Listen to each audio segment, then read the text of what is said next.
रत्नाकरा धौतपदां हिमालय किरीटिनीं ब्रह्मराजर्षिरत्नाढ्यां वंदे भारत मातर.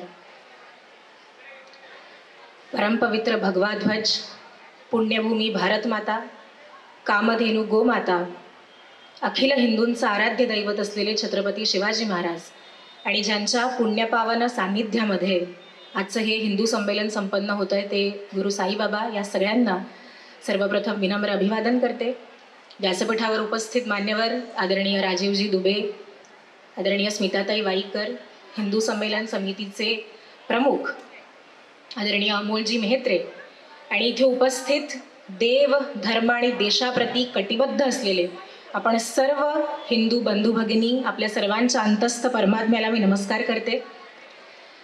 आज मला अतिशय आनंद होतोय की NMSA वस्तीच्या हिंदू संमेलन समितीद्वारे आयोजित या हिंदू संमेलनामध्ये आपल्या सगळ्यांशी बोलण्याची संधी मला मिळाली आहे आणि त्यासाठी सुरुवातीलाच NMSA वस्तीच्या हिंदू संमेलन समितीचे मी मनापासून आभार मानते. आणि ज्यांच्यामुळे इथे येण्याचा योग मला लाभला ती माझी जवळची मैत्रीण पूजाताई आणि संतोषजी यांचे खरोखर मी खूप मनापासून आभार मानते. कारण आत्ता थोडी गर्दी आहे, थोडा आवाज आहे, पण ज्या चैतन्यमयी लहरी या वातावरणामध्ये आहेत त्याचा अनुभव इथे आल्याबरोबर मला आला आणि त्यामुळे आज या व्यासपीठावरून बोलण्याचा अनुभव मला मिळणं ही माझी खरोखर फार मोठी उपलब्धी आहे. आज मोठ्या संख्येनं इथे मातृशक्ती उपस्थित आहे, युवा शक्ती उपस्थित आहे, काही मुलं मुली मला आजूबाजूला दिसत आहेत आणि त्यांना बघून मला अतिशय आनंद होतोय. याआधी अनेक हिंदू संमेलनांसाठी मी महाराष्ट्रभर प्रवास केला आणि संघाच्या शताब्दी निमित्त हा जो ज्ञान यज्ञ भारतभर सुरू आहे तो पाहिल्यानंतर खरोखर माझं मन भरून आलंय. माझी खात्री आपल्या सगळ्यांची तीच अवस्था असेल आणि हे सगळं बघितल्यानंतर परम वैभवन नेतुमेतच स्वराष्ट्रम हा जो आपला संकल्प आहे तो निश्चितच लवकरच आकाराला आल्याशिवाय राहणार नाही अशी कुठेतरी शाश्वती आज मनामध्ये वाटते. आणि तो संकल्प जेव्हा पूर्ण होईल तेव्हा त्वदीयाय कार्याय बद्धा कटिहम असं म्हणून या सगळ्या आयोजनांमध्ये राबणारे जे कार्यकर्ते आहेत त्यांचा यामध्ये सगळ्यात मोलाचा वाटा असेल. त्यामुळे एकदा माझी आपल्या सगळ्यांना विनंती आहे की आपण जोरदार टाळ्या वाजवून अशा प्रकारचं आयोजन करणाऱ्या सगळ्या कार्यकर्त्यांचं मनापासून अभिनंदन करूया. आणि आता आज जो विषय मला या ठिकाणी मांडायचा आहे, हिंदुत्व आणि राष्ट्रीयत्व. 11 नोव्हेंबर 1897 लाहोरमध्ये स्वामी विवेकानंदांचं एक भाषण झालं होतं ज्याचा विषय होता कॉमन बेसिस ऑफ हिंदुत्व, हिंदुत्वाचे सामान्य आधार. आणि त्या व्याख्यानामध्ये बोलताना स्वामीजी म्हणाले की मनुष्याचा जन्म मिळणं हे अत्यंत दुर्लभ आहे. भागवतामध्ये व्यास महर्षींनी वर्णन केलंय की 84 लक्ष योनींमध्ये फिरल्यानंतर जेव्हा पुरेशी पुण्यप्राप्ती होते, पुरेसा पुण्याचा संचय होतो, तेव्हा मनुष्याचा जन्म प्राप्त होतो. आणि तो उल्लेख करून पुढे ते स्वामी विवेकानंद होते, अमोघ वक्ता होते, अद्भुत त्यांची वाणी होती आणि त्यांची बोलण्याची एक विशिष्ट शैली होती. त्यामुळे ते म्हणाले की भागवतामध्ये व्यासांनी सांगितलंय की 84 लक्ष योनींमध्ये फिरल्यानंतर पुरेसा पुण्याचा संचय झाल्यानंतर मनुष्याचा जन्म प्राप्त होतो. मी विवेकानंद म्हणतो की हा पुण्याचा संचय जेव्हा दुप्पट होतो तेव्हा भारतामध्ये जन्म प्राप्त होतो. आणि स्वामीजी असं का म्हणाले? फक्त स्वामीजी तसं म्हणालेत का? नाही. आपल्या विष्णू पुराणामध्ये वर्णन आहे, गायंती देवा किल गीत गाणी धन्यास्तुते भारत भूमी भागे स्वर्गापवर्गास पदमार्ग भूते भवंती भूय पुरुषास्तुरत्वात. अरे स्वर्गामधल्या देवी देवता भारतातल्या लोकांकडे बघून म्हणतात की केवढे भाग्यवान लोक आहेत, भारतामध्ये यांना जन्म मिळाला. आणि त्या स्वर्गातल्या देवी देवतांना सुद्धा भारतात जन्म मिळालेल्या लोकांचा हेवा वाटतो. आणि असं का होतं? भारतामध्ये जन्म प्राप्त करण्याकरता दुप्पट पुण्यसंचय असावा लागतो असं स्वामीजी का म्हणतात? कारण हा जो मनुष्याचा देह आहे, हा जो मनुष्य जन्म आहे, याचा जितका मूलभूत विचार आपल्या भारतीय संस्कृतीमध्ये, आपल्या हिंदू संस्कृतीमध्ये केलेला आहे तितका कदाचितच दुसऱ्या कुठल्या संस्कृतीमध्ये केला असेल. ज्या हिंदुत्वाचं चिंतन करण्याकरता आज आपण या ठिकाणी उपस्थित आहोत, त्या हिंदुत्वाचं वैशिष्ट्य नेमकं काय आहे, त्याचं श्रेष्ठत्व काय आहे, हे आपण सगळ्यात आधी समजावून घेतलं पाहिजे. आणि कशा प्रकारे या मनुष्य जन्माचं चिंतन आपली हिंदू संस्कृती करते. गोस्वामीजी तुलसीदासांनी म्हटलंय, बडे भाग मानुष तन पावा, अत्यंत भाग्याने हा मनुष्याचा देह आपल्याला मिळतो. आणि मग हा मिळाल्यानंतर काय करायचं, या सगळ्या भौतिकतेचा होता होईल तेवढा आस्वाद घ्यायचा, भोगवादामध्ये चंगळवादामध्ये रमायचं आणि एक दिवस किड्या मुंग्यांसारखं पशुपक्ष्यांसारखं मरून जायचं, असं जीवन जगायचं का? नाही. मैथिली शरण गुप्तांच्या फार सुंदर ओळी आहेत. ते म्हणतात, वही पशु प्रवृत्ति है जो आप ही चरे और वही मनुष्य मनुष्य है जो दूसरे के लिए मरे. हा जो दूसरे के लिए मरे हा भाग आहे ना, हा मानव जन्म मला मिळाला आहे, पण मी माझ्या स्वार्थासाठी भोगांचा उपभोग घेत हा व्यतीत करायचा का नाही? माझ्या समाजासाठी, माझ्या धर्मासाठी, माझ्या राष्ट्रासाठी मी काहीतरी केलं पाहिजे, इतरांसाठी मी काहीतरी केलं पाहिजे, हा जो विचार आहे तो आपल्या धर्मचिंतनामध्ये अंतर्भूत आहे.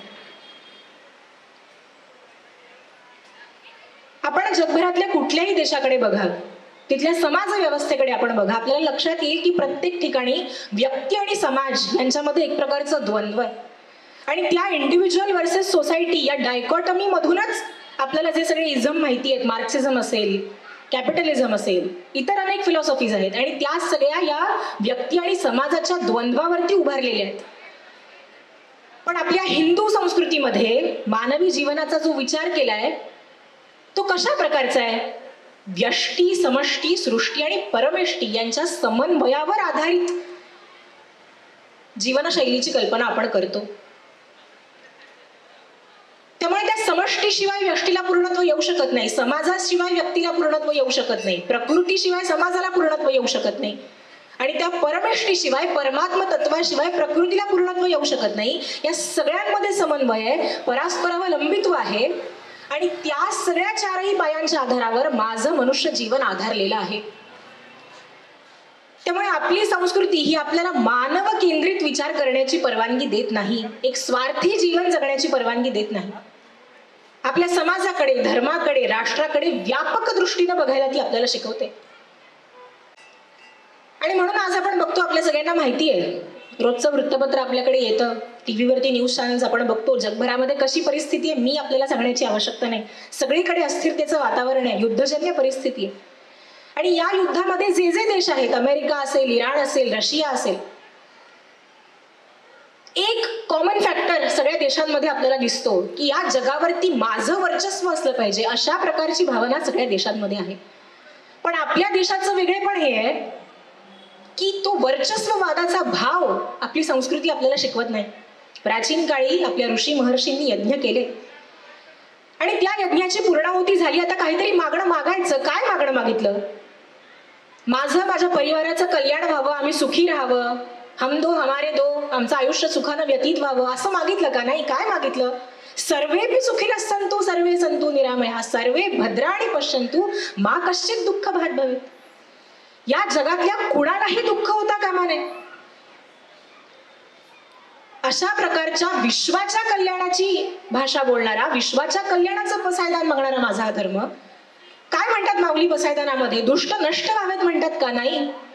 दुष्ट नष्ट होऊ नये, दुष्टांमधलं दुष्टत्व नष्ट व्हावं.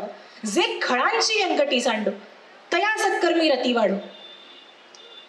त्यामुळे अशा प्रकारे विश्वाच्या कल्याणाची भाषा बोलणारा माझा हा धर्म असल्यामुळे या जगातल्या सगळ्या देशांवर माझं वर्चस्व असावं आणि साम दाम दंड भेदानं मी ते मिळवावं, अशा प्रकारचा विचार आपली संस्कृती आपल्याला देत नाही. आणि म्हणून जेव्हा एका दुसऱ्या कुठल्या देशाची प्रगती होते, स्वतःला महासत्ता म्हणून घेणारे देश पुढे जातात, तेव्हा जगभरामध्ये एक भीतीचं वातावरण निर्माण होतं. कारण आता कुठे एखादा अणुबॉम्ब पडेल माहिती नाही, कुठे युद्धाची सुरुवात होईल माहिती नाही. पण जेव्हा भारताची प्रगती होते तेव्हा विश्वाला दिलासा वाटतो. आणि हे मी म्हणते का? नाही. आपल्याला सगळ्यांना माहिती असेल की नुकतंच 2 महिन्यांपूर्वी युरोपियन कमिशन बरोबर एक फार मोठा व्यापारी करार आपण केला. मदर ऑफ ऑल डील्स असं त्या ट्रिटीला म्हटलं गेलं. आणि तो करार ज्यांच्या बरोबर केला त्या युरोपियन कमिशनच्या अध्यक्ष उर्सुला वॉन डर लेयन, त्या म्हणतात की India is now rising And when India progresses, the world becomes more stable, more secure. जेव्हा भारताची प्रगती होते तेव्हा जगभरामध्ये शांतता आणि स्थैर्य वाढतं. युरोपियन कमिशनच्या अध्यक्षांचे शब्द आहेत. आणि हे कशामुळे आहे? आपलं जे राष्ट्र आहे ते हिंदू धर्माच्या सहिष्णू आणि सर्वसमावेशक संस्कृतीवरती आधारलेलं राष्ट्र आहे. त्यामुळे आज जागतिक व्यासपीठावर हे शक्य होत आहे. हा देश आणि इथला धर्म याविषयी स्वामी विवेकानंदांनी फार सुंदर चिंतन केलं. ते म्हणतात की आपल्या सगळ्यांना माहिती आहे की जगभरामध्ये सर्वाधिक आक्रमणं आपल्या भारत देशावर झाली. डच आले, पोर्तुगीज आले, फ्रेंच आले, मोगल आले, ब्रिटिश आले. आणि इतक्या असंख्य आक्रमणांनंतरही एखाद्या फिनिक्स पक्षानं राखेतनं भरारी घ्यावी त्याप्रमाणे आपल्या अस्मितेचे, आपल्या अस्तित्वाचे विखुरलेले तुकडे गोळा करून पुन्हा एकदा स्वाभिमानानं आपला देश उभा झाला. हे कशामुळे झालं? स्वामीजी म्हणतात की प्रत्येक व्यक्तीमध्ये एक प्राणतत्व असतं आणि आपल्याला दिसणारी जी व्यक्ती असते ती त्या प्राणतत्वाची अभिव्यक्ती असते. जणू काही त्या व्यक्तीच्या माध्यमातून ते प्राणतत्व मूर्त होऊ पाहत असतं. फार क्लिष्ट करणार नाही, सोप्या भाषेत सांगते. लहानपणी परिकथा वाचल्या आहेत सगळ्यांनी आणि त्या परिकथांमध्ये आपण वाचतो की अमुक एक राक्षस आहे आणि त्या राक्षसाचा प्राण अमुक एका पोपटामध्ये आहे. त्यामुळे तो पोपट जोपर्यंत जिवंत आहे तोपर्यंत त्या राक्षसाला काहीही होणार नाही. किंवा नागाच्या डोक्यावरती मणी आहे, तो नागमणी जोपर्यंत आहे तोपर्यंत त्या नागाला आपण मारू शकणार नाही. स्वामीजी म्हणतात की त्याचप्रमाणे प्रत्येक राष्ट्राच्या राष्ट्रीयत्वाचं असं एक प्राणतत्व असतं आणि ते प्राणतत्व जोपर्यंत शाबूत आहे, त्या प्राणतत्वाची जोपर्यंत जगाला आवश्यकता आहे तोपर्यंत त्या देशाला तुम्ही नष्ट करू शकत नाही. स्वामीजी म्हणतात अंतर्बाह्य दुःख, दारिद्र्य, अन्याय, अत्याचार, गरिबी, रोगराई यांनी ग्रासलेला असूनही माझा भारत देश अद्यापि जिवंत आहे. याचं कारण माझ्या भारताच्या प्राणतत्वाची जगाला अजून आवश्यकता आहे. आणि काय आहे भारताचं ते प्राणतत्व? आपला सनातन वैदिक हिंदू धर्म हे भारताचं प्राणतत्व आहे. आणि मग या दृष्टीने जेव्हा आपण धर्माची संकल्पना समजावून घेतो तेव्हा आपल्या हे लक्षात येतं की मुळात हिंदुत्व आणि राष्ट्रीयत्व या दोन संकल्पना वेगळ्या नाहीच आहेत. त्या अभिन्न आहेत, अविभाज्य आहेत. आपल्याला हिंदुत्वाशिवाय राष्ट्रीयत्वाची संकल्पना करता येत नाही आणि राष्ट्रीयत्वाशिवाय हिंदुत्वाची संकल्पना पूर्ण होऊ शकत नाही. काय आहे हिंदुत्व म्हणजे? स्वातंत्र्यवीर सावरकरांनी हिंदू या शब्दाची जितकी सुंदर व्याख्या केली आहे, माझ्या मते ती जगातली सगळ्यात सुंदर व्याख्या आहे. त्यापेक्षा उत्तम हिंदुत्वाची व्याख्या होऊ शकत नाही. सावरकर म्हणतात आ सिंधू सिंधू पर्यंत यस्य भारत भूमिका पितृभूत पुण्यभूश्चैव सवई हिंदू रीतिस्मृता. सिंधू नदीपासून सिंधू सागरापर्यंत पसरलेल्या या विशाल भूभागाला आपली पितृभूमी आणि आपली पुण्यभूमी मानणारे सगळे हिंदू, मग ते कुठल्या जाती पंथामध्ये जन्माला आलेले आहेत ह्याच्याशी मला काहीही देणं घेणं नाही. दोन शब्दांवर सावरकर भर देतात, पितृभूमी आणि पुण्यभूमी. ही माझी पितृभूमी आहे, माझ्या पितरांची भूमी आहे. रामांच्या रघुवंशापासून छत्रपती शिवाजी महाराजांपर्यंत हे सगळे माझे वारसदार आहेत. गार्गी मैत्रेयी पासून राजमाता जिजाऊ अहिल्याबाई होळकरांपर्यंत मी त्यांची वंशज आहे. त्यांचं रक्त माझ्या नसांमधून धावतंय, त्यांच्याच तेजाचा चैतन्याचा अंश माझ्या मनामध्ये आहे. अशा प्रकारची भावना जोपर्यंत माझ्या मनामध्ये निर्माण होत नाही तोपर्यंत मी स्वतःला हिंदू म्हणवून घेऊ शकत नाही. आणि ही इतकी मोठी माझी परंपरा असल्यामुळे तशा प्रकारचं वर्तन माझ्याकडून घडावं ही जबाबदारी आपसूक माझ्यावर येऊन पडलेली आहे. त्यामुळे किती मोठा सारगर्भ अर्थ या पितृभूमी शब्दातून सावरकरांना अपेक्षित आहे. ही माझी पुण्यभूमी आहे. त्यामुळे इथल्या तीर्थांविषयी, इथल्या परंपरांविषयी, इथल्या संस्कृतीविषयी, इथल्या देवी देवतांविषयी, इथल्या संत महात्म्यांविषयी माझ्या मनामध्ये अभिमानाची भावना असली पाहिजे, प्रेमाची भावना असली पाहिजे. नाहीतर काही लोक आपण बघतो ते राहतात या देशामध्ये, अन्न पाणी हवा घेतात या देशाचं, पण त्यांची बांधिलकी असते दुसऱ्या कुठल्या तरी भूमी बरोबर. त्यामुळे त्यांचं जिओग्राफिक लोकेशन, भौगोलिक स्थान भारत आहे, पण पुण्यभूमी म्हणून बांधिलकी कुठल्या देशाबरोबर आहे. मग ते कुठल्याही जातीपंथामध्ये जन्माला आलेले असतील तरी त्यांना हिंदू आपण म्हणू शकणार नाही. त्यामुळे ही भारतभूमी माझी पितृभूमी आहे, ही भारतभूमी माझी पुण्यभूमी आहे. अशा प्रकारच्या भावनेतून एक प्रकारच्या जाज्वल्य अभिमानानं माझं मन जोपर्यंत भरून येत नाही तोपर्यंत मी स्वतःला हिंदू म्हणवून घ्यायला पात्र नाही. आणि काय आहे हे हिंदुत्व? किती व्यापक सावरकर व्याख्या करतात. एका कुठल्या तरी पूजा पद्धतीविषयी, उपासना पद्धतीविषयी निष्ठा बांधिलकी यामध्ये अपेक्षित नाही. ती असेल तर उत्तम, पण ती नसेल तरीही आपण स्वतःला हिंदू म्हणून घेऊ शकतो. अशा प्रकारचा व्यापक दृष्टिकोन आहे. आमच्या विदर्भाचे संत राष्ट्रसंत तुकडोजी महाराज यांनी फार सुंदर वर्णन केलंय. ते म्हणतात, हिंदुत्व नहीं है वेशभूषा, ना रंग है ना जात है, ना पक्ष है ना भक्ष है, ना और कोई बात है. जो स्वप्रकाशी सत्य है वही नित्य है, निज तत्व है. जिस पर खड़ा यह विश्व है, सच्चा वही हिंदुत्व है. जिस पर खड़ा यह विश्व है. अतिशयोक्ती करतायत का तुकडोजी महाराज? नाही. किती दाखले देऊ मी इतिहासातले? ज्या ज्या वेळी या जगातल्या कुणावरही संकट आलं तेव्हा तेव्हा त्यांना आश्रय देणारी माझी हिंदू संस्कृती आहे. ज्यावेळी इस्रायलांच्या पवित्र धर्मस्थळावरती रोमन आक्रमकांनी आक्रमण केलं तेव्हा त्यांनी येऊन आश्रय कुठे घेतला? भारताच्या दक्षिण भागामध्ये. ज्यावेळी पारसी लोकांचं अस्तित्व धोक्यामध्ये आलं तेव्हा त्यांना आश्रय दिला माझ्या या भारतभूमीनं. आणि आज तेच पारसी लोक या भारताचा अविभाज्य भाग आहेत. तिबेटचे धर्मगुरू दलाई लामा यांच्यावर चीनी साम्राज्यामध्ये जेव्हा संकट ओढवलं तेव्हा त्यांनी आश्रय घेतला माझ्या भारतभूमीमध्ये. आणि आज ते स्वतः मान्य करतात की भारत ही माझी कर्मभूमी आहे. वेळेची मर्यादा आहे असे एक ना अनेक उदाहरणं देता येतील.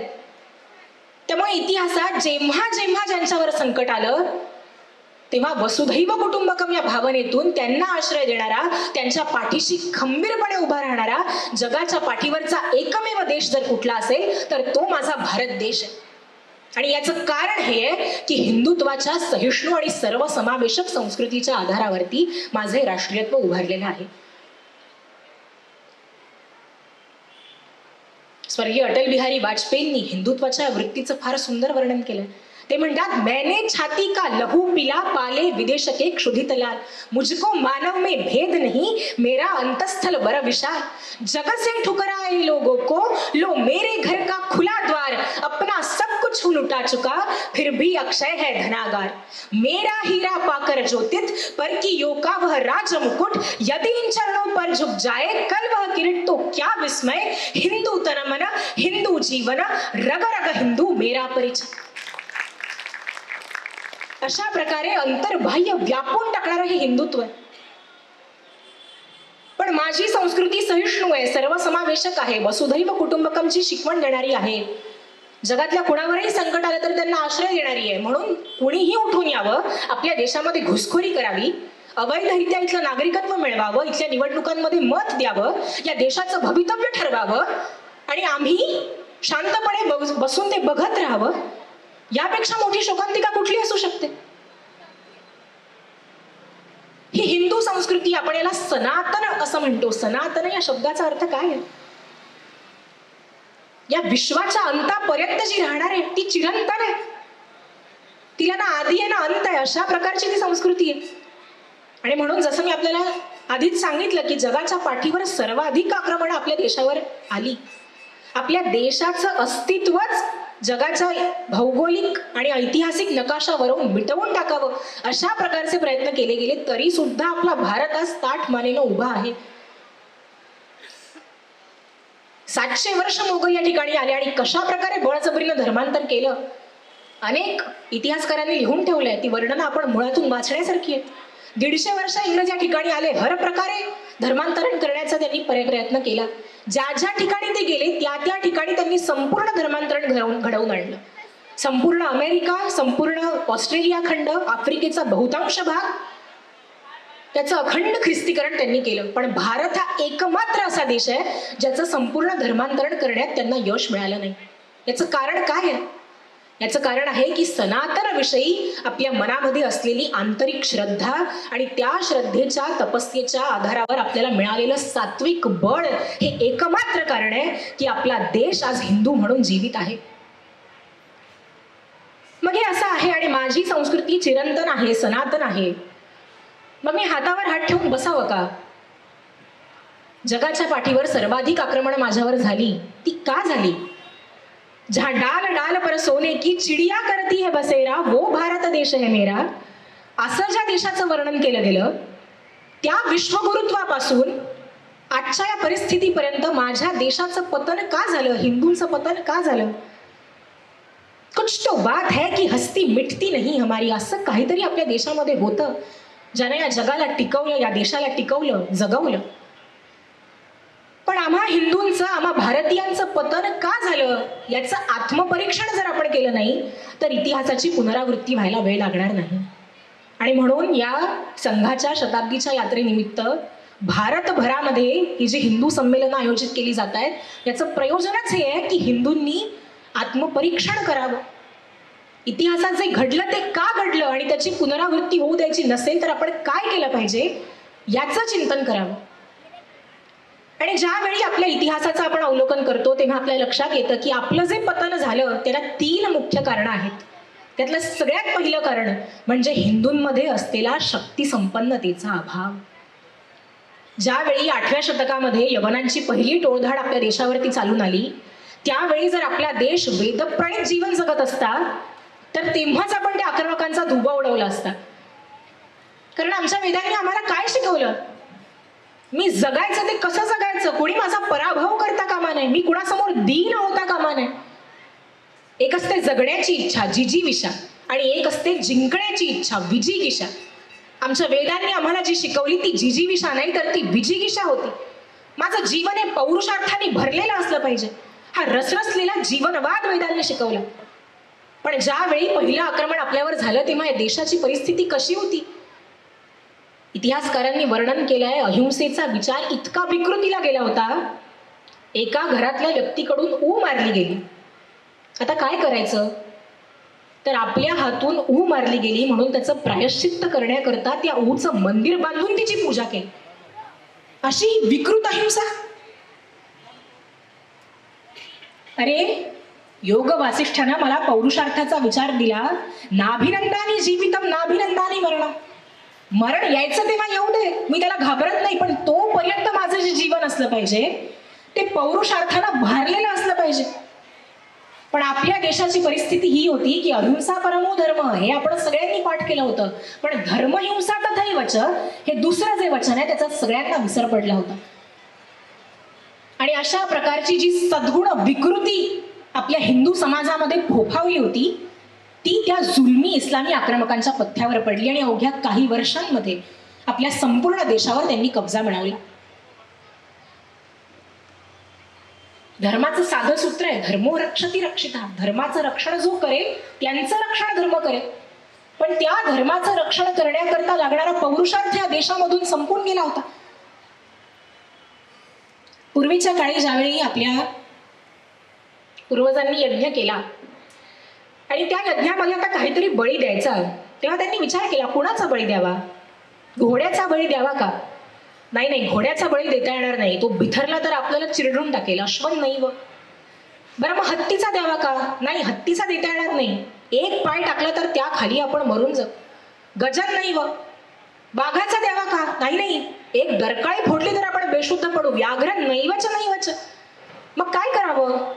तो बोकड आहे ना, बोकड नेभळट आहे, भित्र आहे, त्याला बांधून ठेवलं तर प्रतिकारही करणार नाही. त्यामुळे एक काम करूया, त्या बोकडाचा बळी देऊया. अश्वन नैव गजन नैव व्याघ्र नैवच अजापुत्र बलिंदध्या देवो दुर्बल घातका. आणि आपल्या भारतीयांची हिंदूंची स्थिती त्या बोकडासारखी होती. कोणीही यावं आणि टपली मारून जावं, आम्ही प्रतिकार करणार नाही. एक गाल पे मारा तो दुसरा गाल आगे करो, अशा प्रकारची ही विकृत अहिंसा आपण आपल्या अंगी बांधलेली होती. आणि अशा दुर्बलांचं नेभळटांचं सहाय्य देव सुद्धा करू शकत नाही. देवो दुर्बल घातका. रामायणातला एक फार मजेशीर प्रसंग आहे. राम रावणाचं युद्ध चाललेलं होतं. आपल्यापैकी काही लोकांना कदाचित माहिती असेल की 87 दिवस राम आणि रावणामधलं युद्ध चाललेलं आहे. आणि त्या 87 दिवसांमध्ये रावणाला आपल्या सगळ्यांना कल्पना आहे की त्याच्याकडे सर्व प्रकारची आयुध आहेत. पण राम त्या 87 दिवसांपैकी फक्त शेवटचे 18 दिवस रथावरून लढलेले आहेत. बाकी उरलेले सगळे दिवस ते पायी लढलेले आहेत. शेवटच्या 18 दिवसांमध्ये जेव्हा त्यांनी पौरुषार्थ दाखवलं तेव्हा इंद्रानं आपला रथ त्यांना पाठवला. पण त्याआधी जे राम लढतायत तेव्हा कशी परिस्थिती आहे? सगळे राक्षस एकत्र येऊन जय जयकार करतायत, रावण की जय. सगळी वानर सेना एकत्र येऊन जय जयकार करते, राम की जय. आणि सगळे देव कुठे आहेत? ते रावणाच्या तुरुंगामध्ये खितपत पडलेले आहेत. त्या देवांना बंदिवान बनवणारा तो रावण आणि त्याच्या कारागृहामध्ये खितपत पडलेले सगळे देव, ते सगळे एकत्र येऊन जय जयकार करतायत. पण नुसतं जय म्हणतायत, किसकी जय काही म्हणत नाही. नारद मुनी त्या ठिकाणी आले आणि म्हणाले, जय हो बाबा ठीक आहे जय, पर किसकी जय? सगळ्या देवांनी एकमुखानं उत्तर दिलं, जो जीतेगा उसकी जय. आणि ज्यावेळी रामांनी आपल्या पौरुषार्थाचं प्रदर्शन केलं, जेव्हा लक्षात आलं की आता या युद्धामध्ये रामांचा विजय निश्चित आहे, तेव्हा इंद्रानं आपला रथ रामांसाठी पाठवला. त्यामुळे जोपर्यंत आपल्या शौर्याचं प्रदर्शन आपण करणार नाही, तोपर्यंत कुणीही आपल्याला सहाय्य करू शकत नाही. त्यामुळे आज ती वेळ आलेली आहे की प्रत्येक हिंदू कुटुंबामध्ये शक्तीची उपासना झाली पाहिजे. आज कुणीही सुरक्षित नाही, आपला मुलगा सुरक्षित नाही, आपली मुलगी सुरक्षित नाही. रोज आपण वर्तमानपत्रांमध्ये बातम्या वाचतो, नाशिकच्या TCS मध्ये काय होत आहे, अमरावतीमध्ये काय होत आहे, मालेगावमध्ये काय होत आहे. मी आपल्याला हे सगळं सांगण्याची आवश्यकता नाही, पण या सगळ्यामधून जर वाचायचं असेल तर प्रत्येक हिंदू मुलीनं रणरागिणी बनलं पाहिजे. स्वरक्षणाची जबाबदारी जोपर्यंत आपण घेत नाही, उठो द्रौपदी शस्त्र उठाओ अब गोविंद ना आएंगे, तोपर्यंत आपलं संरक्षण कुणीही करू शकणार नाही. आणि हे हिंदुत्वामध्ये ज्याप्रमाणे आपण अनुभवतो तसंच राष्ट्रीयत्वामध्ये सुद्धा आहे. स्वातंत्र्यानंतर इतके वर्ष एक प्रकारचं डिफेन्सिव्ह बचावात्मक धोरण आपल्या देशाचं होतं आणि त्यावेळी दहशतवाद, घुसखोरी, प्रांतवाद कशा प्रकारे इथे फोफावला होता आपल्या सगळ्यांना माहिती आहे. पण ते बचावात्मक धोरण सोडून जेव्हा प्रोएक्टिव्ह धोरण आपल्या भारताने स्वीकारलं आणि सर्जिकल स्ट्राईक ऑपरेशन सिंदूरच्या माध्यमातून आपल्या शौर्याचं प्रदर्शन जगासमोर दाखवलं, तेव्हा जागतिक व्यासपीठावर आपल्या देशाची उंचावलेली प्रतिमा आपण सगळ्यांनी अनुभवली. त्यामुळे ते शौर्य, ते बळ आज आपल्या हिंदुत्वाची आणि राष्ट्रीयत्वाची रक्षा करू शकतो. हिंदूंच्या पतनाचं दुसरं कारण म्हणजे आपल्यामध्ये असलेला संघटनाचा अभाव. 11व्या शतकानंतर एका मागोमाग एक आपल्या देशावरती आक्रमकांच्या टोळी आल्या. मोहम्मद घुरी आला, अलाउद्दीन खिलजी आला. श्वास घेण्याचा सुद्धा वेळ त्या आक्रमकांनी आपल्याला दिला नाही. आणि कशा प्रकारची ती आक्रमणं होती? ते आले आणि इथली संपत्ती लुटून नेली, अशा प्रकारची आक्रमणं होती का? नाही. तशी तर लूट छत्रपती शिवाजी महाराजांनी केली, सुरतेची लूट केली, पण केवळ येऊन इथली संपत्ती लुटून न्यावी हा उद्देश त्या आक्रमकांचा नव्हता. तर इथली संस्कृती, इथला धर्म पूर्णपणे उद्ध्वस्त करण्यासाठी ते इथे आले होते. अशा प्रकारची सर्वंकष ती आक्रमणं होती आणि ती आपण थोपवून धरली नाही. याचं कारण काय आहे? त्याचा प्रतिकार झाला नाही, त्याचा विरोध झाला नाही असं होतं का? नाही, असं नव्हतं. विरोध झाला. कुठेतरी राजपूत लढत होते, कुठेतरी जाट लढत होते, कुठेतरी मराठे लढत होते, पण ते सगळे संघटित होऊन, एक होऊन त्या परकीय शक्तींशी लढू शकले नाही. आणि म्हणून अवघ्या काही शतकांमध्ये आपल्या संपूर्ण देशावरती त्या जुलमी आक्रमकांनी कब्जा मिळवला. लढत होता एखादा पृथ्वीराज, लढत होता एखादा महाराणा प्रताप, पण ज्यावेळी तो मेवाडचा महाराणा प्रताप जिकिरीची शर्थ देतोय, त्यावेळी त्या महाराणा प्रतापाच्या विरोधामध्ये अकबराला आपली बहीण देऊन त्याचे गोडवे गात त्या राणा प्रतापाच्या नाशाची वाट मोगलांना दाखवणारा होता जयपूरचा मानसिंग. विद्यारण्य महर्षींसारख्या द्रष्टा महापुरुषांच्या दूरदृष्टीनं विजयनगर सारखं साम्राज्य आकाराला आलं. निदान 200 वर्ष उत्तरेत काहीही झालं तरी ढाल बनून उभं राहणारं ते विजयनगरचं साम्राज्य म्हणजे हिंदूंची शान होतं. ज्यांनी ऐकावं, ज्यांनी बघावं त्यांनी स्तिमित होऊन जावं अशा प्रकारचं ते साम्राज्य. त्याचा अंत कसा झाला? त्याच्या इतका करुण अंत दुसऱ्या कुठल्या साम्राज्याचा झाला नाही. तालिकोटची लढाई आणि विजयनगरचा बलाढ्य पराक्रमी रामराजा लढतोय. त्या रामराजाच्या पाठीशी 2 लक्ष हिंदूंची सेना लढते. आणि काय केलं? रणांगणावर त्या रामराजाला घेरून त्याचा पाशवी शिरच्छेद केला आणि त्याचं मस्तक भाल्यावर लटकावून संपूर्ण सेनेमधून फिरवलं. आणि मग 2 लक्ष हिंदूंची सेना सैरावैरा पळायला लागली. आमचा धनी गेला, आता आम्ही कुणासाठी लढावं? आणि आपला दारुण पराभव झाला. विजयनगरच्या साम्राज्याचा करुण अस्त झाला. हे कशामुळे झालं? कारण रामराजानं ज्यांच्यावर विश्वास ठेवला त्यांनी ऐन वेळी रणांगणावरती दगाफटका केला आणि इस्लामी सैन्याशी हात मिळवणी केली. छत्रपती शिवाजी महाराजांच्या सोबतही काय वेगळं झालं? एका लढाईमध्ये प्रत्यक्ष आपले बंधू एकोजीराजे समोर येऊन उभे राहिले. शिवाजी महाराजांच्या जीवनातली जी हार त्यांच्या सर्वाधिक मनाला लागली तो 1776चा पुरंदरचा तह. 35 पैकी 23 गडकिल्ले महाराजांना द्यावे लागले. एक एक गडकिल्ला महाराजांच्या मावळ्यांनी प्राणांची बाजी लावून मिळवला होता. किती यातना महाराजांच्या हृदयाला झाल्या असतील. आणि तो तह कुणाबरोबर झाला? मिर्झा राजे जयसिंगांबरोबर. छत्रपती शिवाजी महाराजांनी इतिहासकारांनी वर्णन केलंय की हात जोडून विनंती केली. मिर्झा राजे जयसिंगांना विनवणी केली की आपण या सिंहासनाचा स्वीकार करा. माझं जे काय कमावलेलं स्वराज्य आहे मी आपल्या पायांवरती अर्पण करेल, पण त्या औरंगजेबाच्या क्रूर इस्लामी राज्यकर्त्याच्या हातामध्ये जाऊ देऊ नका. पण मिर्झा राजे जयसिंगांना ती मागणी फेटाळून लावली आणि औरंगजेबाच्या प्रती आपली निष्ठा आणि बांधिलकी दाखवली. त्यामुळे हिंदूंचं पतन झालं याला कारणीभूत जितक्या इस्लामी आक्रमकांच्या तलवारी आहेत तितक्याच कारणीभूत आहेत हिंदूंच्या विरोधात जाऊन लढणाऱ्या हिंदूंच्या तलवारी. थोड्याशा लालसेपायी, थोड्याशा सोयीसाठी, थोड्याशा स्वार्थासाठी आपण आपल्या धर्माची अस्मिता सोडून देतो आणि विकले जातो. शत्रूच्या लक्षात आलं की प्रलोभनांना इथली माणसं जिंकता येतात आणि त्यांनी त्याचा पुरेपूर उपयोग केला. माणसं विकली जात होती, तेव्हाही विकली जात होती आणि आजही विकली जातात. थोड्याशा स्वार्थासाठी आपल्याला काय त्याचं अशा प्रकारच्या कूपमंडूक वृत्तीमध्ये अडकतात. केरळमध्ये मोपल्यांचं बंड झालं आणि त्यावेळी वर्णन करण्यात इतका वेळ नाही, पण तिथल्या स्त्रियांनी पत्र पाठवलेली आहेत आणि कशा प्रकारे अमानुष अत्याचार त्यांच्यावर झाले त्याचं वर्णन त्यांनी केलेलं आहे. आपण सगळ्यांनी एकदा ते मुळातून वाचायला पाहिजे. आणि ते जेव्हा केरळमध्ये होत आहे तेव्हा भारतातल्या इतर प्रांतातले हिंदू काय करताय? अरे केरळमध्ये मलबारला होत आहे ना, मला काय त्याचं? आणि ही किती मोठी शोकांतिका आहे की आज जवळजवळ 100 वर्षांनंतरही त्याच केरळमध्ये दिवसा ढवळ्या आपल्या शेकडो स्वयंसेवकांच्या हत्या केल्या जातात केवळ यासाठी की ते हिंदू आहेत आणि आपण म्हणतो मला काय त्याचं. अफगाणिस्तानामध्ये आपल्या हिंदू बांधवाला लटकावून मारलं जातं आणि आपण म्हणतो मला काय त्याचं.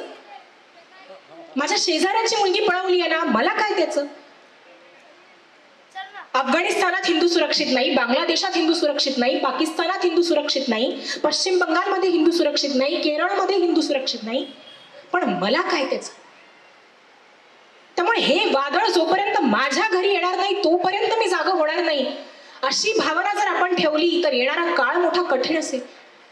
का आपल्याला हे वाटत नाही की माझ्या कुठल्याही हिंदू बांधवावर आलेलं संकट हे माझ्यावर आलेलं संकट आहे आणि जोपर्यंत मी तन मन धनानं खंबीरपणे त्याच्या पाठीशी ढाल बनून उभं राहत नाही तोपर्यंत भविष्य काळातल्या संकटांसाठी आपण सिद्ध होऊ शकत नाही. त्यामुळे आज जर हिंदू समाजाला सर्वाधिक आवश्यकता कशाची असेल तर सगळ्या भेदांच्या पलीकडे जाऊन संघटित होण्याची आवश्यकता आहे.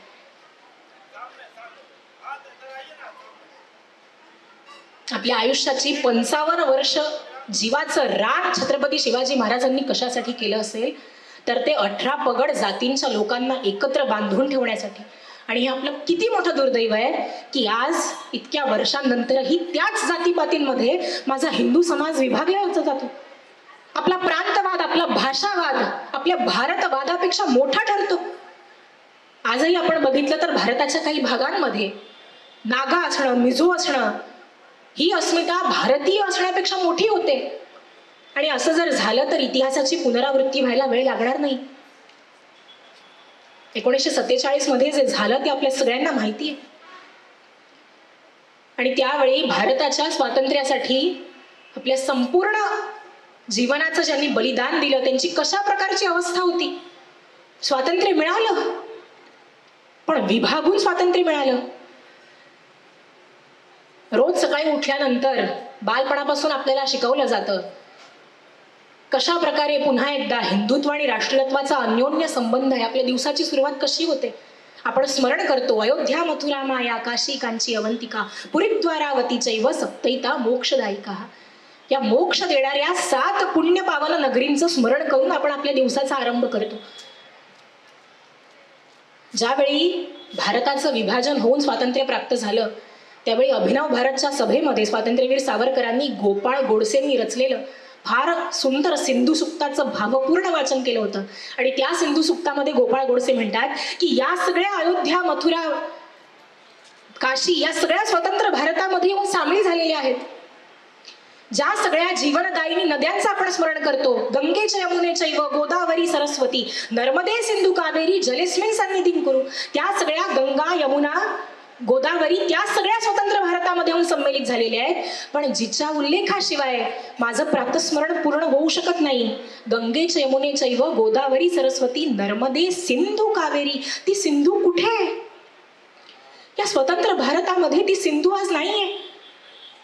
आणि आम्ही काय करायचं? त्या सिंधूला विसरून जायचं नाही.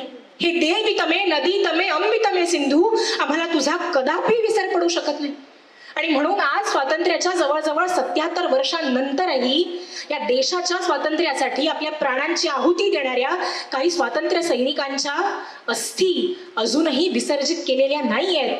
कारण अखंड भारतातून निर्भयपणे वाहणाऱ्या सिंधूंमध्ये त्या अस्थी विसर्जित व्हाव्या ही त्यांची अंतिम इच्छा होती.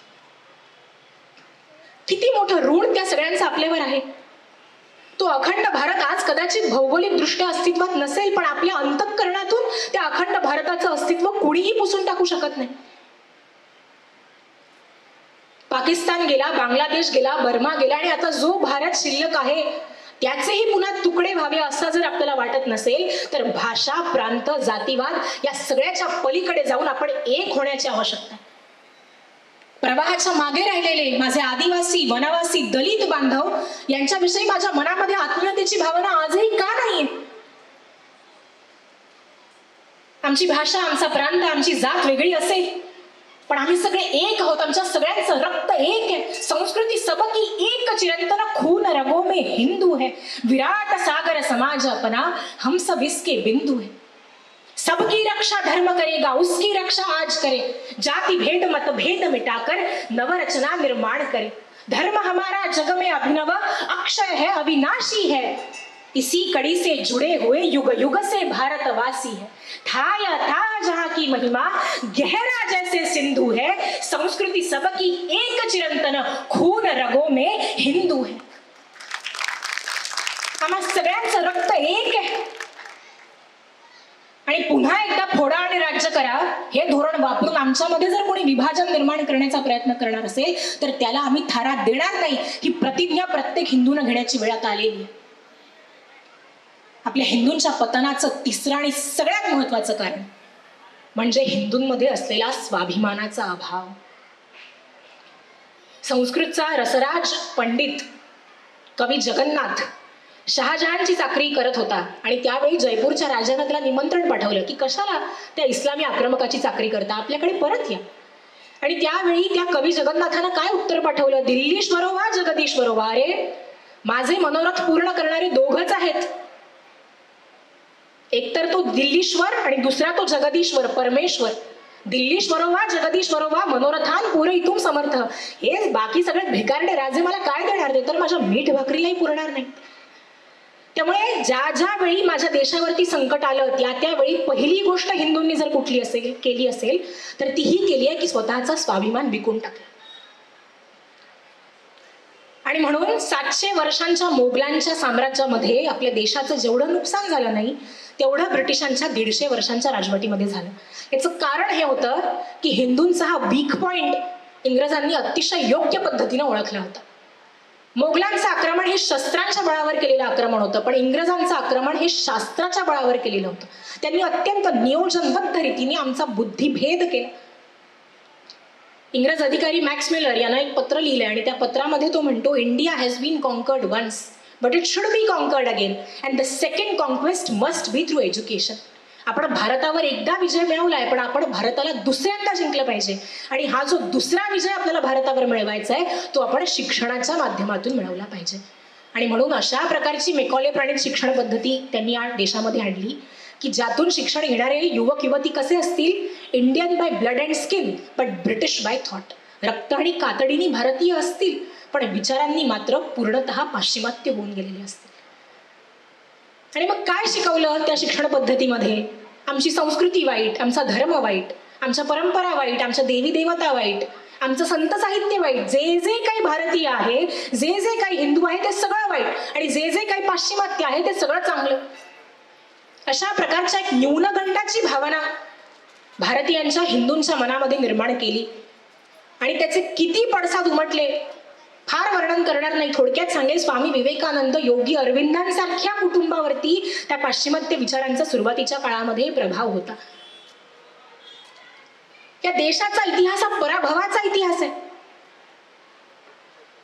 आणि सर्वप्रथम स्वातंत्र्यवीर सावरकरांनी आपल्या 6 सोनेरी पाने या पुस्तकामधून निक्षून सांगितलं की भारतीयांचा इतिहास हा पराभवाचा इतिहास नाही आहे. जिथे एका सच्च्या सिंहाप्रमाणे गुरु गोविंद सिंह लढला, जिथे आपल्या तान्ह्या बाळाला पाठीवर बांधून मैं मेरी झांसी नहीं दूंगी असं म्हणत झाशीची राणी लक्ष्मीबाई लढली, त्या हिंदूंचा इतिहास हा पराभवाचा इतिहास.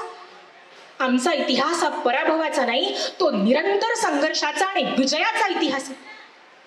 पण आपल्या देशाचं सगळ्यात मोठं दुर्दैव हे आहे की इंग्रज या देशामधून निघून गेल्यानंतरही पुढची जवळजवळ 70 वर्ष स्वातंत्र्यानंतरही आपण त्याच मेकॉले प्रणित शिक्षण पद्धतीमध्ये तोच खोटा इतिहास शिकत राहिलो. तुम्ही कुठल्याही चौथीतल्या शेमड्या पोराला बोलवून विचारा, बाबर का मुलगा, बाबर का बेटा हुमायूं, हुमायूं का अकबर, अकबर का शाहजहान, तो तोंडपाठ सांगेल. पण रामांच्या रघुवंशाची वंशावळी जर विचारली तर आपल्यापैकी किती लोकांची मुलं सांगू शकतील? आपल्या इतिहासाच्या पुस्तकामध्ये छत्रपती शिवाजी महाराजांवर, लोकमान्य टिळकांवर, स्वातंत्र्यवीर सावरकरांवर कुठेतरी 4 ओळी खरडलेल्या आहेत. पण त्या मोगलांचा अभ्यास करण्याकरता आपण वर्षानुवर्ष घालवतो. आणि आपलं जस्टिफिकेशन, आपलं स्पष्टीकरण काय आहे की अरे त्यांचं स्थापत्यशास्त्र फार सुंदर आहे, wow, Mughal architecture is so beautiful. हिंदूंपेक्षा मूर्ख जात दुसरी कुठली असू शकत नाही याचा विचार केल्यानंतर आपल्याला हे जाणवतं. बेन ऑक्री नावाचा नायजेरियन लेखक आहे. तो म्हणतो, to poison a nation poison its stories, a demoralised nation tells demoralised stories to itself. एक पराभूत मानसिकतेचा देश स्वतःच्या पराभवाच्याच कहाण्या स्वतःला सांगतो. आणि स्वातंत्र्याच्या 70 वर्षांनंतरही आपण तेच केलं.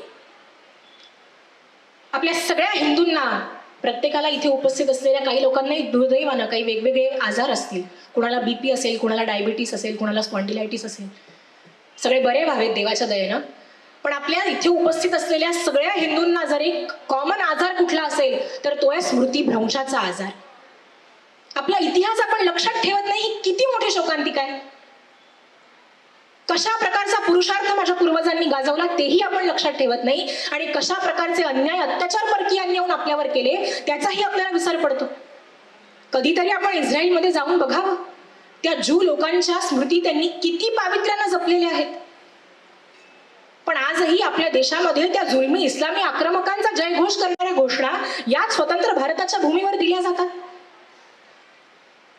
आणि म्हणून आपल्याला 1947 मध्ये जे स्वातंत्र्य मिळालं ते खऱ्या अर्थानं स्वातंत्र्य होतं का, हा प्रश्न आपण सगळ्यांनी स्वतःला विचारला पाहिजे. कारण तेव्हा आपण स्वाधीन झालो, स्वच्या अधीन झालो, पण तंत्र खरोखर आपलं आलं, आपण स्वतंत्र झालो. कसं होतं ते स्वातंत्र्य? एका कवीनं फार मार्मिक वर्णन केलंय. ते म्हणतात, उगा सूर्य कैसा कहो मुक्ति का ये, उजाला करोड़ों घरों में न पहुंचा, खुला पिंजरा है मगर रक्त भी थके पंछियों के परों में न पहुंचा. न संयम व्यवस्था न एकात्मता है, भरी है मनों में अभी तक गुलामी, वही राग अंग्रेजियत का पुराना, सुनाते बड़े लोग नामी गिरामी. प्रजातंत्र की धार उतरी गगन से मगर निर्जन सा घरों में न पहुंचा, खुला पिंजरा है मगर रक्त भी थके पंछियों के परों में न पहुंचा. आपण स्वतंत्र झालो, पण अजूनही जे जे भारतीय ते वाईट आणि जे जे पाश्चिमात्य ते चांगलं, अशा प्रकारचा भाव जर आपल्या मनामध्ये असेल तर त्यातून आपल्याला कुणीही बाहेर काढू शकणार नाही. आपल्याकडे आपले पूर्वज जेव्हा आपल्याला योग किती श्रेष्ठ आहे, त्याचं महत्व काय आहे हे सांगतात, तेव्हा आपल्याला ते पटत नाही. पण तोच योग अमेरिकेत जाऊन, पश्चिमेत जाऊन जेव्हा योगा बनून वापस येतो तेव्हा त्याचं फॅड आपल्याकडे निर्माण होतं. त्यामुळे भारतातल्या योगाविषयी, ध्यानाविषयी, आयुर्वेदाविषयी, अध्यात्माविषयी या संपूर्ण जगामध्ये कुतूहल निर्माण झालेलं आहे. कदाचित सगळी भौतिक सोयी सुविधा त्यांचा देश त्यांना देत असेल, पण आत्मिक शांतता जर मिळवायची असेल तर ती भारतामध्येच आपल्याला मिळेल, अशा प्रकारची भावना पाश्चिमात्यांमध्ये निर्माण होते. पण त्याही वेळी जर भारतीय आपला न्यूनगंडच घेऊन बसणार असतील तर यापेक्षा मोठं दुर्दैव दुसरं कुठलं असू शकत नाही. आणि या पराभूत मानसिकतेतून बाहेर पडणं आणि खऱ्या अर्थानं स्वतंत्र होणं आवश्यक आहे. आणि त्यासाठी काय करता येईल, मी याचं फार विवेचन करणार नाही, कारण स्वातीताई त्यांच्या पंचपरिवर्तनाच्या मांडणीतून ते सगळे आपल्याला सांगतील करणीय गोष्टी काय आहेत, आपण काय करू शकतो याचं विवेचन ते आपल्या पुढे मांडतील. पण काही महत्वाचे मुद्दे मला आपल्या पुढे मांडले पाहिजे. त्यातली सगळ्यात पहिली गोष्ट म्हणजे या ठिकाणी जे पालक उपस्थित आहेत आणि जे मुलं उपस्थित आहेत त्या सगळ्यांना माझी कळकळीची विनंती आहे की आपल्या देशाच्या, आपल्या धर्माच्या खऱ्या इतिहासाचं आपण अध्ययन करा. मला वाचायला आवडतं की नाही हा माझ्या आवडीचा, माझ्या रुचीचा विषयच नाहीये, तो माझ्या कर्तव्याचा विषय आहे. कुणीही यावं आणि माझ्या देशाचा, माझ्या धर्माचा खोटा इतिहास मला सांगावा आणि मी डोळे झाकून त्यावर विश्वास ठेवावा, हे आपण किती वर्ष करणार. त्यामुळे माझ्या देशाचा खरा इतिहास काय आहे, या धर्माचं श्रेष्ठत्व काय आहे, माझ्या संतांचं चरित्र काय आहे, कशा प्रकारचा उपदेश त्यांनी केलेला आहे, माझ्या महापुरुषांनी कशा प्रकारचा त्याग केलाय, हे सगळं मला माहिती असलं पाहिजे. आणि जेव्हा जेव्हा मला संधी मिळेल तेव्हा तेव्हा मला प्रखरतेनं ते मांडता आलं पाहिजे. आणि सगळ्या पालकांनी आपल्या मुलांबरोबर ही चर्चा करण्याची वेळ आता आलेली आहे. या हिंदू धर्मासाठी, समाजासाठी काम करणाऱ्या अनेक संस्था आहेत. त्या संस्थांपैकी एका तरी संस्थेला मी जोडला गेलेलो आहे का?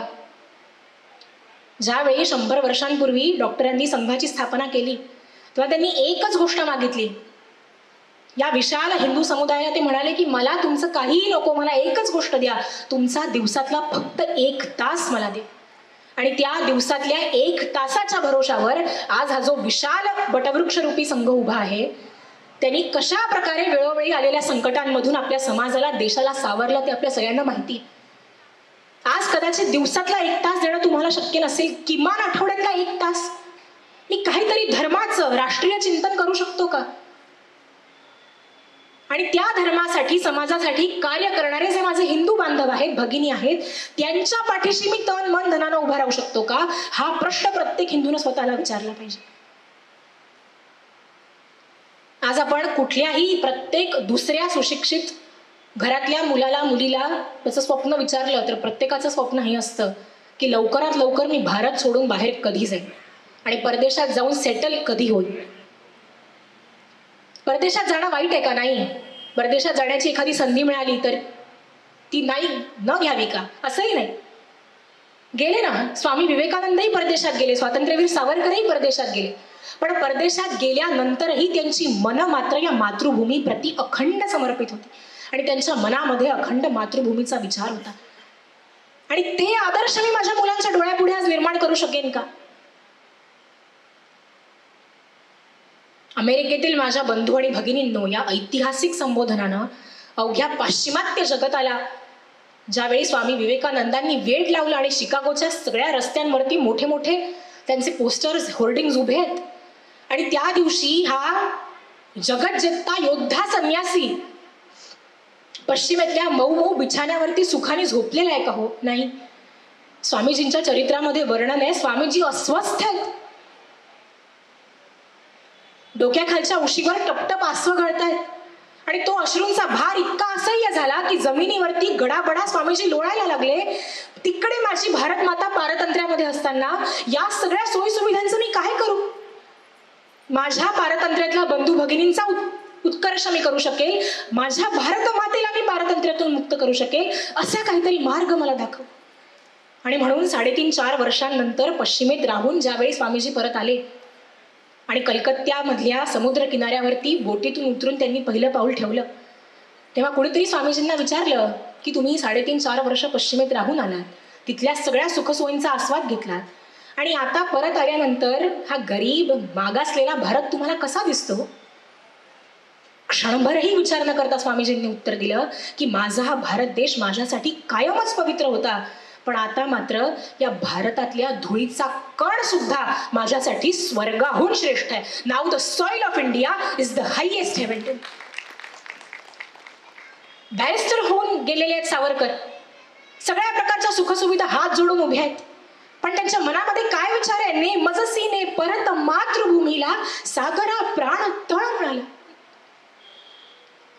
नभी नक्षत्रे बहुत एक परी प्यारा, मज भरत भूमीचा तारा. प्रासाद इथे भव्य परी मज भारी, आईची झोपडी प्यारी. सावरकरांचा प्राण देशासाठी तळमळतो. आपला प्राण कधी देशासाठी तळमळतो? आणि या प्रश्नाचं उत्तर जेव्हा हो असं येईल, त्यावेळी मी स्वतःला हिंदू म्हणवून घ्यायला पात्र ठरेन. हिंदू असणं म्हणजे काय असणं? भारत मातेवर माझं नितांत प्रेम असणं, माझ्या भारताविषयी माझ्या मनामध्ये जाज्वल्य अभिमानाची भावना असणं म्हणजे हिंदू असणं. माझ्या भारत मातेचं दुःख हे मला आपलं दुःख वाटणं आणि माझ्या भारत मातेचं सुख हे मला आपलं सुख वाटणं म्हणजे हिंदू असणं.